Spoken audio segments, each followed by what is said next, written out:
Good afternoon, colleagues. I hope that you enjoyed a very hot day today. Today I am going to be discussing mining and metals in ancient Egypt and Nubia. So Nubia is that part of Egypt that extended into modern-day Sudan, but the development of Nubia and Egypt is so interlinked that sometimes it doesn't make sense dividing them. And the other reason why I included that is because Nubia also had some interactions with the other parts of sub-Saharan Africa. So that will form that will contribute towards a building up of the connections, particularly with the other regions on the African continent, such that by Friday we should be able to consolidate everything to come up with a clear picture in terms of the metals in African societies. So on the board I have different images, particularly these pyramids, some of the most iconic and well-known pieces of cultural heritage from Egypt. And this is also an example of some of the gold objects that were produced by Egyptian goldsmiths. And the advantage of dealing with ancient Egypt and Nubia is that in addition to remnants and remains from the past, such as these ones, they also exist some paintings, such as this one, which are found in most tombs, particularly from the Old Kingdom times, so that's around about 3000 BC onwards. So I will be drawing heavily from some of these pictorial paintings. So for example, there is a lot that is happening here that relates to metalworking. So this slide will come back a little later. This is just a map of Africa, which summarizes, based on the state of current research, some of the mines that were exploited before the Industrial Revolution, or before industrialization. That's the late 19th century in most of Africa. So our region of interest, Egypt, which is that side. So the principal metals of interest, there is iron, and then there's also gold and copper. So where those dots are clustered, this is what is known as the Eastern Desert in Egypt. So we will be discussing that area a lot. And as we come down into the Sudan, we are now getting into Nubian territory. So the Nile will run down something like this back to its source, which is around modern-day Lake Victoria, basically. So to pick up from the generalized discussion that I presented yesterday, so the earliest evidence of metallurgy, intentional metallurgy, so deliberate smelting of ores to produce usable metal, Middle East, in Serbia, Iran, and other places. But for Egypt, it's more or less at the same time, what is known as the pre-dynastic period, and then also Egypt entered a period of the Bronze Age. And then, unfortunately, or the difference between this time period in the Middle East and Egypt is that the Iron Age of Egypt starts somewhere around 800 BC. And as I mentioned yesterday, there was a lot of technological conservatism in Egypt. And some people ask the question, what is the difference between bronze and iron? Because particularly for the Haitian bronzes, the properties and in terms of hardness, they are more or less the same. So this is just a summary of the chronology of ancient Egypt. So sometimes I will use terms like pre-dynastic, old kingdom, and so on. These are the dates, just for introductory purposes. But where I use them, in some cases, I will put these dates. So this is just for familiarization purposes, just to say that the chronology of ancient Egypt is quite long, starting from pre-dynastic times to the Greco-Roman period. After this, there is the Islamic period. So we have places such as Fustat, which is near modern-day Cairo, becoming at the center of different cultural developments in the Islamic world. But for today, our principal periods of interest are from roughly 5,500 BC to round about AD 395. That is a very long period, so we will just have to assemble across that.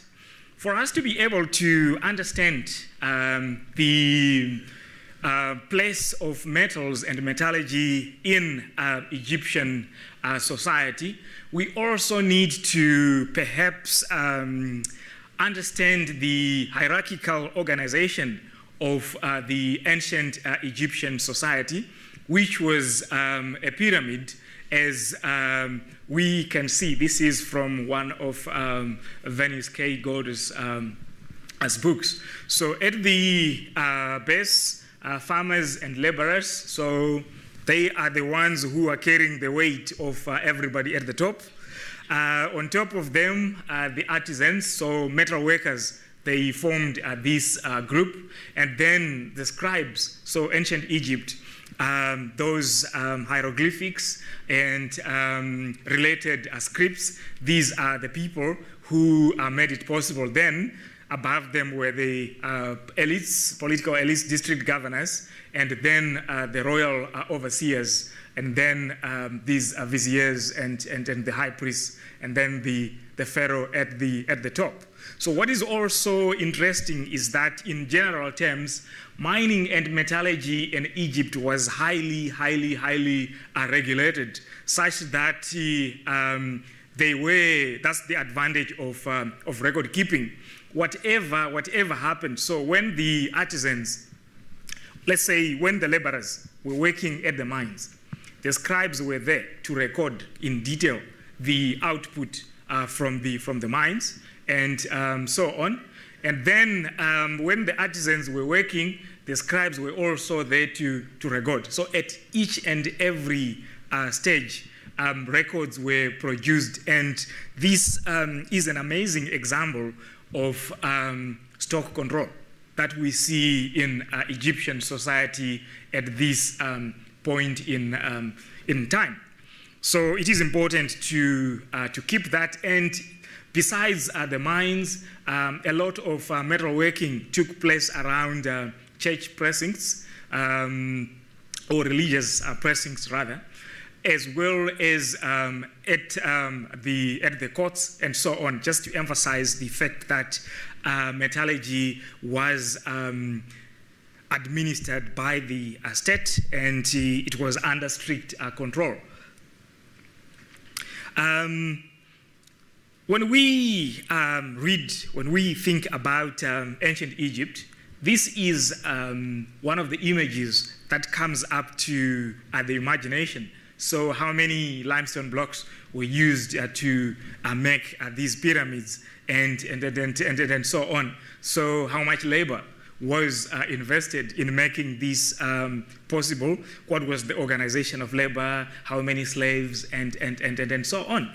But what I'm going to say is that beyond this more easily pronounced face of the ancient Egyptian past, there is also something that is very interesting, and that is metals.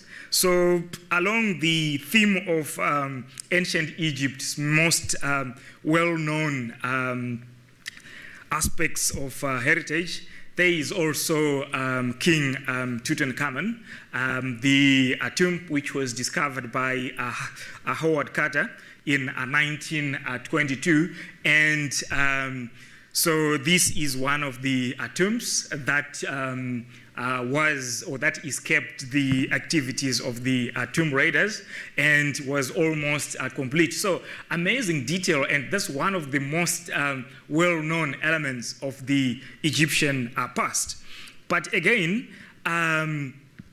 away from King Tut, away from the pyramids, there are some very, very interesting aspects that often we do not see. I mentioned the fact that when we talk of ancient Egypt, there are a number of wall paintings, particularly from tombs, the so-called mastabas, and so on. So in those, we can see different aspects of Egyptian life. So when coupled to the existence of hieroglyphics script on walls, as well as some of those papyri scrolls, that forms an amazing database of information. So this is just a picture, a random picture from one of the tomb paintings. But what we can do here is we can reconstruct a lot of information in terms of what was happening in ancient Egypt, cows and labor and so on.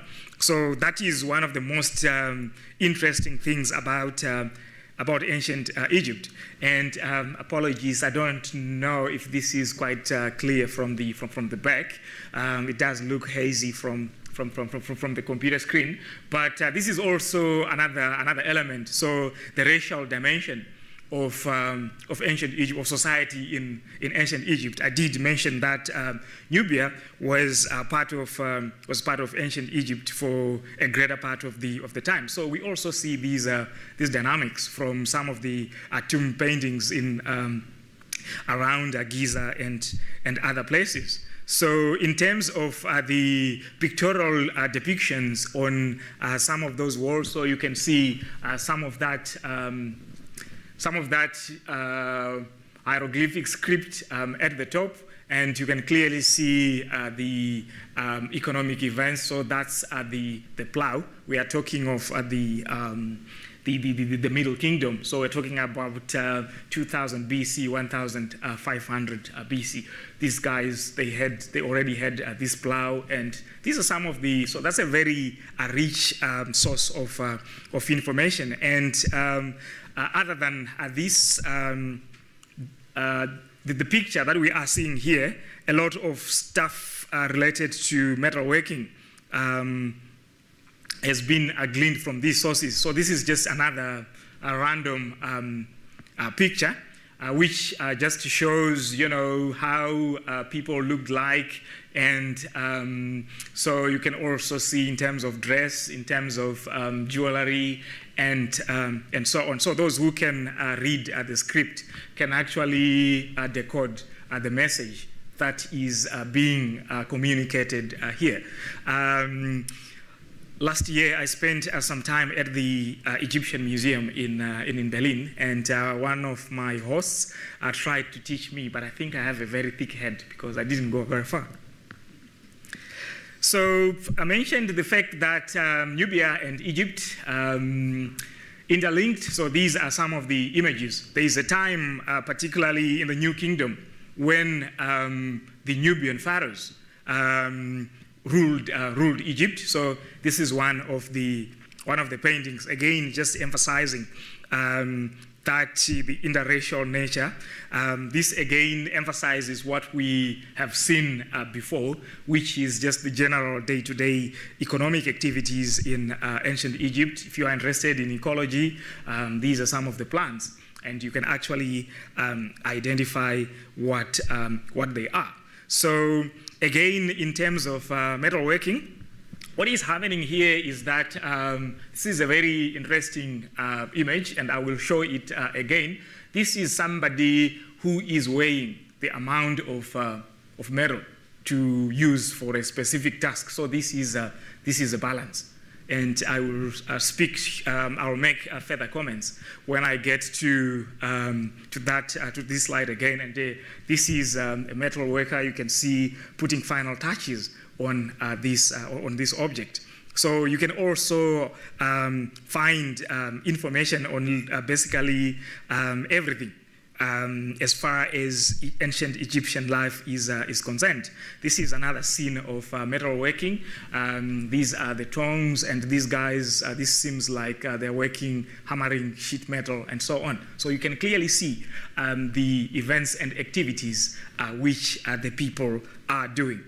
So with this background, I'm now going into the specifics of ancient Egyptian metallurgy. So just to emphasize the point that the development of metallurgy in prehistoric Egypt corresponds with the evolution of civilization along the Nile, particularly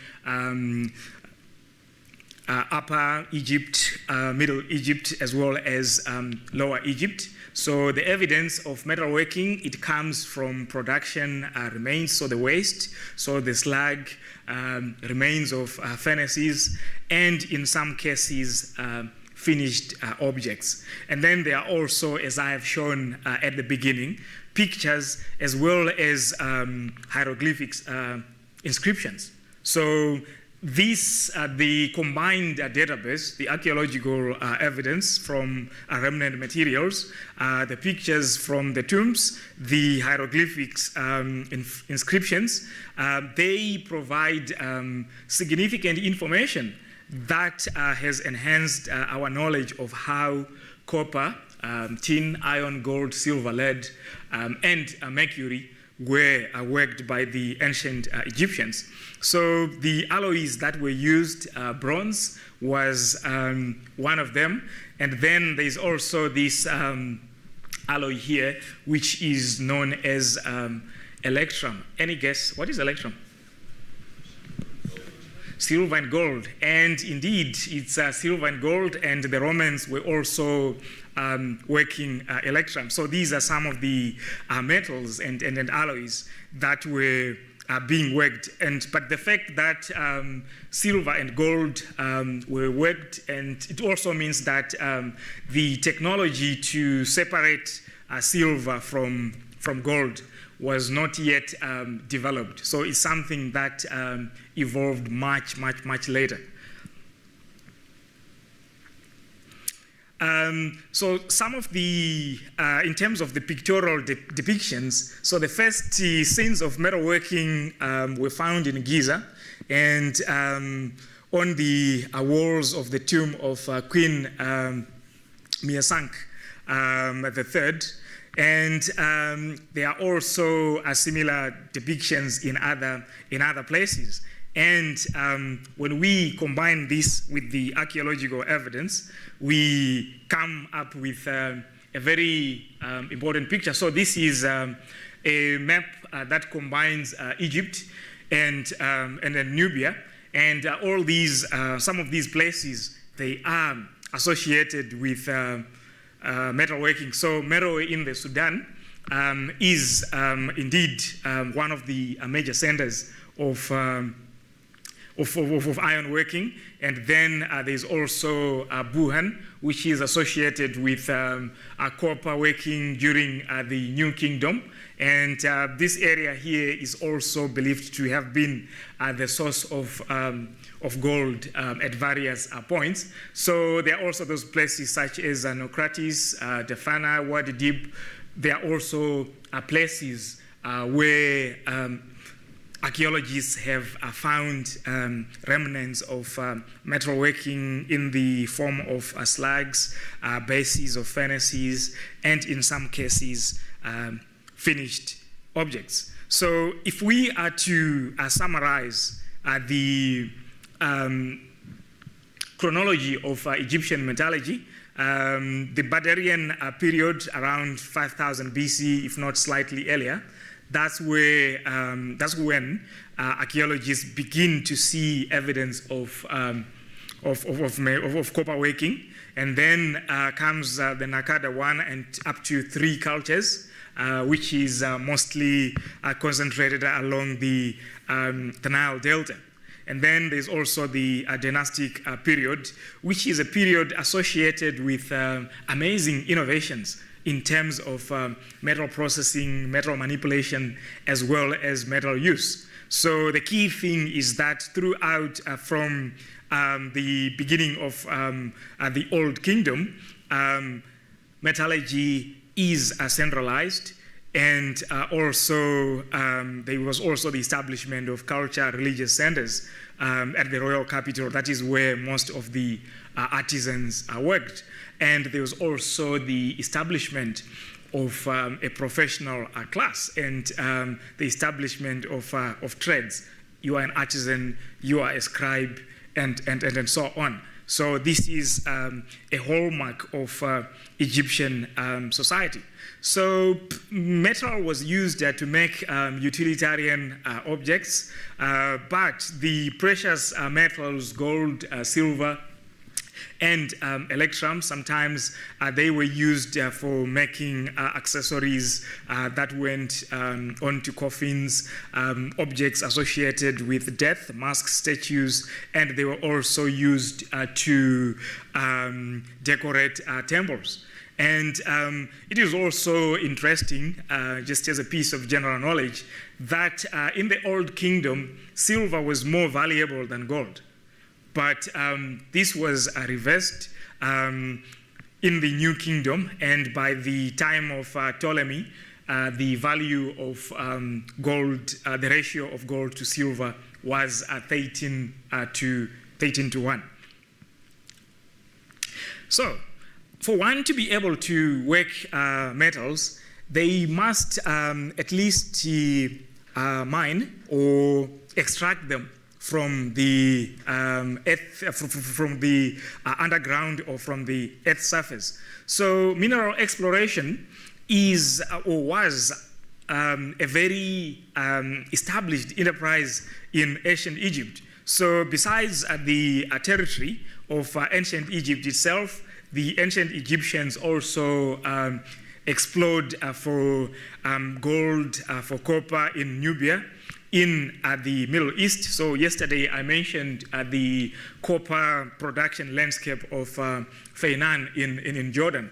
During the New Kingdom, the Egyptians actually had a temple and a settlement. So they actually controlled copper production in that area, just to emphasize the fact that the Egyptians traveled to different areas to source metals. The land of Punt is believed to be somewhere near modern-day Somalia, or Djibouti or thereabout, that part of the Horn of Africa, such that the Egyptians would transport the gold, the copper, and so on by sea using that Red Sea. There was also an overland transport and well-developed logistics systems that involved slaves, that also involved laborers. So the gold, the principal source of the gold is what is known as the Eastern Desert, and also in Nubia. The silver came from, or some of the silver came from modern-day Libya. The copper, it came some from modern-day Jordan, the Sinai Desert, Nubia, as well as the Eastern Desert. So gold and silver, sometimes they were mixed to produce electrum. Then there's also meteoric iron, which we should not forget. According to some hieroglyphic texts, meteoric iron was referred to as a metal from heaven. And indeed, it was metal from heaven because it fell from the sky. In terms of the work that has been done, in terms of understanding the nature of ancient Egyptian mining, there is quite a bit of work, particularly a German team led by Professor Clem and his wife, who is also another Professor Clem, so Clem and Clem.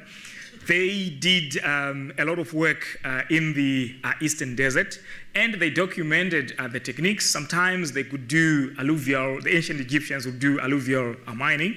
Sometimes they would do open mining, that is excavating into the ground to extract mineral-rich rock and then grinding it or processing it to get the mineral. In other cases, they also practiced underground mining, which involved digging tunnels into the ground and also following the mineralization. So that also created a series of channels, adits, as well as galleries and stops under the ground. So that was so one of the most interesting developments associated with ancient Egyptian mining. We can also say the same thing about the mining in the Middle East, is that if you are mining and then you get down to some depths, let's say 50 meters or thereabout, ventilation becomes a challenge. So what happened was that in some cases, the ancient Egyptians would then sink vertical inclines that connected or that intersected with some of the galleries and shafts. So that then were supposed they served the process of introducing fresh air.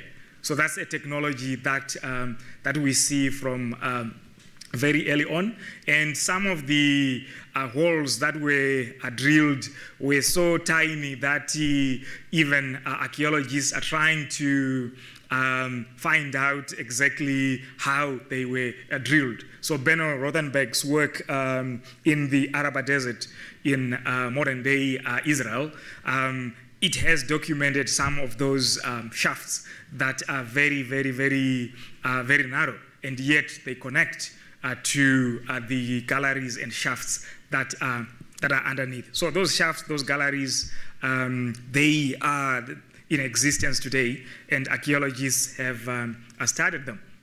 So this is a map of Egypt, just to translate into reality or practice what I was talking about. So the good thing about Egypt is that during Ramses III time period, there are some inscriptions that he recorded at the source of the gold, and you can clearly see some of the mines. That there is the gold from Kush, there is the gold of this area, and so on. This is where the ancient Egyptians were sourcing their gold from, and this is what makes ancient Egypt a very interesting area of study, because very often you have the benefit of written records of documentation that you can take to the ground for verification. I mentioned the fact that when they dug underground, sometimes they needed to beneficiate the ore, to separate the mineral from the accessory material. So these are some of the tools that were used, and these are hammerstones that were found in the Eastern Desert, and to mill, for milling. These are some of the grinding stones which were found in mines in the Eastern Desert. So this is a grinding stone that is similar to the ones that would be used for processing grain. So all those nice objects that we see on King Tut and others, these are the tools that contributed towards their production. And there is quite a great deal of uniformity. So as we can see, if we may use the word, these are quite primitive.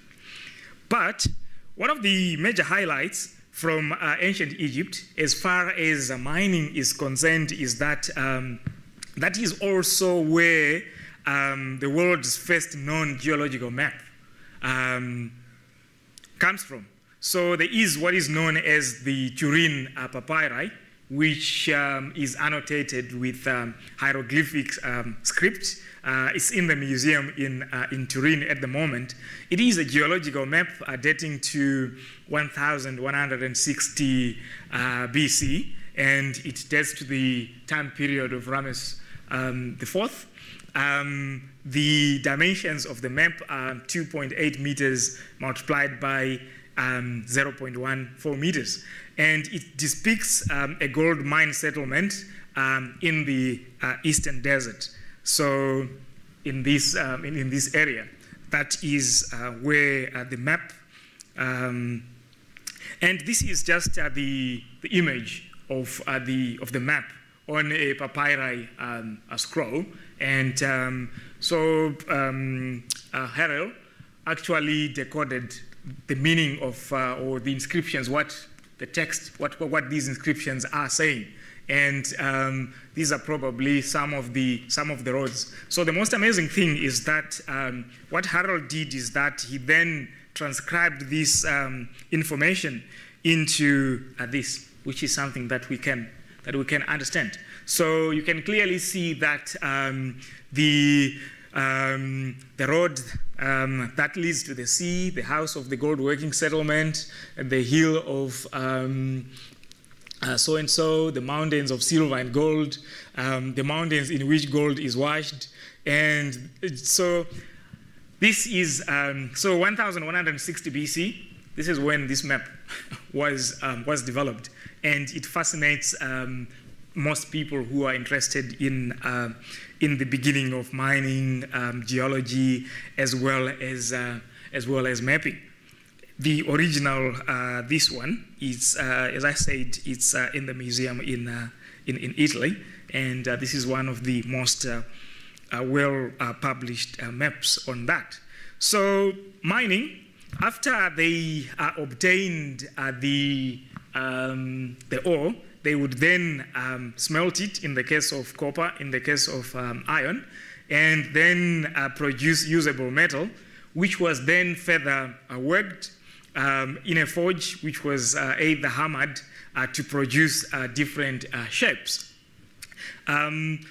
Gold, silver, and the other non-ferrous metals that were known to ancient Egyptians at the time, they could be cast into using in different molds to produce different predetermined shapes. So in terms of working sheet metal, they also worked plate, and then there was also some basic forms of welding, such as forge welding. There was also soldering with the use of lead. And then one of the most important processes was polishing, which could produce very shiny surfaces. So the good thing about Egypt is that all these processes, we can see them recorded on different types of tombs or on different types of media. So the ancient Egyptian metal smelting reduction, it started in bowl furnaces, just like I said yesterday, a hole dug into the ground 45 centimeters in depth, and then the air was supplied initially by blowing through a reed, and later on there was the use of bellows. So the technology also evolved with time to smelting in shaft furnaces, and then there was also the beginning of iron smelting in Egypt, which is at places such as Naucratis, which is right on the edge near the modern day Alexandria, and there is some iron slag as well as some ore. And then the other place of principal interest is a place known as Meroe, which was the capital of the kingdom of Kush. So there are different technologies that speak to this. So what I will just do is to give you a sample of, or a representation of the technologies that were used for smelting copper, for smelting iron, and so on, so that we get an idea. And then I will end up by talking about some methods of producing metal or working gold and copper, such as the lost wax technique and other interesting methods. So Old and Middle Kingdom, the ancient Egyptians used bowl furnaces, and so the blowing tools sometimes also evolved. A mouth would be used to blow. Then they also used some big bellows, so the skins of goats or gazelle. And then later on, there were innovations, particularly in areas such as pot bellows, drum bellows, and even dish bellows. So pot bellows is just like taking a clay pot and then covering it with an animal skin diaphragm, and then just open at the top for a valve. And then you can just pump it for the rhythm, and then you can get a very nice and consistent supply of air. The drum bellows, they are also much more effective. Piston bellows, they are something that was used but much later. So talking about the pictorial depictions, these are people who are working metal, and they are blowing into a crucible. So 6 in total, and this is a reed, and it is tipped with clay. So the clay is the one that is in contact with the crucible. So blowing into this, that is what is sustaining combustion. So the first period that I said, in the first instance of Egyptian metallurgy, they were no bellows, but they were using the mouths to blow. So this is one of the pictorial depictions from ancient Egypt, showing us how this worked. This is what the script there is also saying. So blowing using the mouth is one of the techniques that was used. Besides these paintings, I'm not so sure how clear this is, particularly from the back, but you can clearly see also these inscriptions, particularly this one. This person is actually blowing into a crucible. This one is hammering. It's just a slide that emphasizes more of the same. This one is blowing. So these are technologies, and by the 5th dynasty of the Old Kingdom, these are the technological processes that are taking place. So I mentioned bowl furnaces. This is from a book on ancient Egyptian metallurgy by somebody called Schill. And so according to his reconstruction, particularly based on the data from a place known as Wadi Dara, just adjacent to Sinai, this is how the bowl furnaces would look like. So the charge consisting of charcoal and copper fired, and then you would have your copper prills collecting here. Then with time, there are also these shaft furnaces, and then you also see the use of bellows with that string. Sometimes they could tie the strings to the toes, and then pump them using that way, or just use the hands. So after smelting, the slag would drain into this, and then the metal would collect that way. So this is what is known as a slag tapping furnace. So this is known from different areas in Egypt. I mentioned Merowe. In the 1960s, the Canadian archaeologist Peter Shinnie excavated one of the church precincts at Merowe, and he found this furnace and these pots still in place and connected to the furnace using blowpipes. So these are the pots. Remember, I mentioned that they also used pot bellows. So these are the pots which were found by Peter Shinnie in situ. So the only thing that happened is that the diaphragm that was at the top was organic material and it decayed. But nevertheless, it's a very interesting find in the sense that that's a setup as it would have been.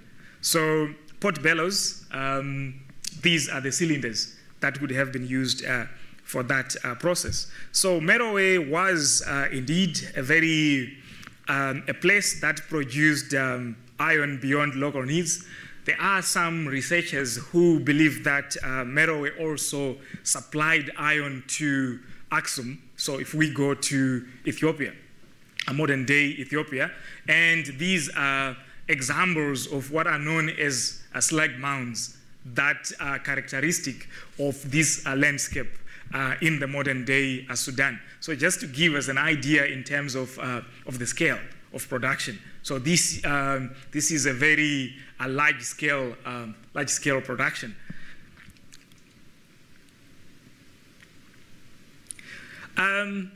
The metal from those furnaces, it was worked in different ways: hammering, soldering, casting, polishing, and used in different contexts. So what I will just do from now is to take us through a tour of different slides, and then explain the different processes as they were unfolding. So I mentioned the fact that in ancient Egypt, metals and metalworking, they fell under a state control. So you could not work metal without any authorization. So what was happening was that if you were an artisan attached to a church, before you start your work, you would have somebody who would record the stock. How much did you take? And then you go and work, and then when you return stock, that person would also reconcile. So to demonstrate that the ancient Egyptians were very serious about that, I wish that we were doing that in our own society. What happened was that this scale here, or the balance, is decorated with one of the goddesses of who was very important in ancient Egypt. And this goddess is known as Maat, M-A-A-T, which simply meant that she was the goddess of the truth. and so when you are weighing and so on, you had to be truthful, you had to be honest. And why I said I wish that it applied to our own process is that, of course, you would also not do corruption because the goddess is overlooking. So that's one of the very first pictures that I showed, I said that this is a process of weighing. So this is the picture. It's just a close-up from that very, very big picture. Again, the main point to take from this slide is that stock was tightly controlled in ancient Egypt, and to the extent that it was something that was in the realm of the gods. So in terms of if it was copper, sometimes copper from the scale, and then you could take the amount that you want, and then it was also molten in these crucibles. And again, the technology is depending on the time. These guys are also blowing into that. This is a tracing of one of the originals that I showed earlier on. So with non-ferrous metals, such as copper, such as gold, casting was also an important part of the process. So molten metal was poured into preformed molds to create predetermined shapes. So what was happening is that from the Old Kingdom times, we can also see the use of two-part molds. So if you have got a complicated object, sometimes you cast the first part, and then you also cast the next one. So if you look at a number of Egyptian objects in different museums across the world, you can clearly see that this is what was happening. And then in Old and New Kingdom times, they also had the technique of lost wax casting. So make a model of a shape of something. So let's say that glass, and in beeswax, and then either you make it by hand or you can just press the wax into the object, whichever the case. Then you dip that into clay and then heat it, so the clay will harden, but the wax will either burn away or will melt, or it can be drained using the hole that you use to pour in the metal. And then you pour in the metal. So when that cools, you just break the clay. Then you can come up with some of the most amazing shapes you can ever. So lost wax technique for casting is one of the innovations that we see the ancient Egyptians are making from the Old Kingdom times. After that, then they would polish. So using pebbles and sometimes using animal fat, and then you could get a very, very shiny surface.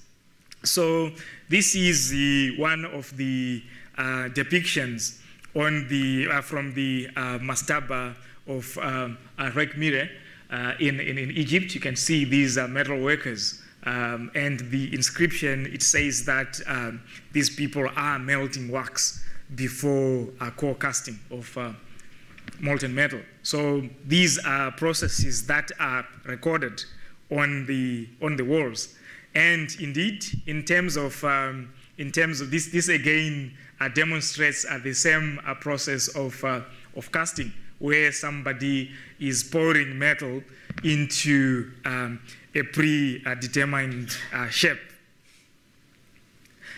Sometimes, particularly the mastaba of Rekmire, it has some the Old Kingdom times, so that's around about 3000 BC onwards. So I will be drawing heavily from some of these pictorial paintings. So for example, there is a lot that is happening here that relates to metalworking. So this slide will come back a little later. This is just a map of Africa, which summarizes, based on the state of current research, some of the mines that were exploited before the Industrial Revolution, or before industrialization. That's the late 19th century in most of Africa. So our region of interest, Egypt, which is that side. So the principal metals of interest, there is iron, and then there's also gold and copper. So where those dots are clustered, this is what is known as the Eastern Desert in Egypt. So we will be discussing that somewhere around 800 BC. And as I mentioned yesterday, there was a lot of technological conservatism in Egypt. And some people ask the question, what is the difference between bronze and iron? Because particularly for the high-tin bronzes, the properties and in terms of hardness, they are more or less the same. So this is just a summary of the chronology of ancient Egypt. So sometimes I will use terms like pre-dynastic, Old Kingdom, and so on. These are the dates, just for introductory purposes. But where I use them, in some cases, I will put these dates. So this is just for familiarization purposes, just to say that the chronology of ancient Egypt is quite long, starting from pre-dynastic times to the Greco-Roman period. After this, there is the Islamic connections, particularly with the other regions on the African continent, such that by Friday we should be able to consolidate everything to come up with a clear picture in terms of the metals in African societies. So on the board I have different images, particularly these pyramids, some of the most iconic and well-known pieces of cultural heritage from Egypt. And this is also an example of some of the gold objects that were produced by Egyptian goldsmiths. And the advantage of dealing with ancient Egypt and Nubia is that in addition to remnants and remains from the past, such as these ones, they also exist some paintings, such as this one, which are found in most tombs, particularly from that area a lot. And as we come down into the Sudan, we are now getting into Nubian territory. So the Nile will run down something like this back to its source, which is around modern day Lake Victoria, basically. So to pick up from the generalized discussion that I presented yesterday, so the earliest evidence of metallurgy, intentional metallurgy, so deliberate smelting of ores to produce usable metal, Middle East, in Serbia, Iran, and other places. But for Egypt, it's more or less at the same time, what is known as the pre-dynastic period. And then also Egypt entered a period of the Bronze Age. And then, unfortunately, or the difference between this time period in the Middle East and Egypt is that the Iron Age of Egypt started.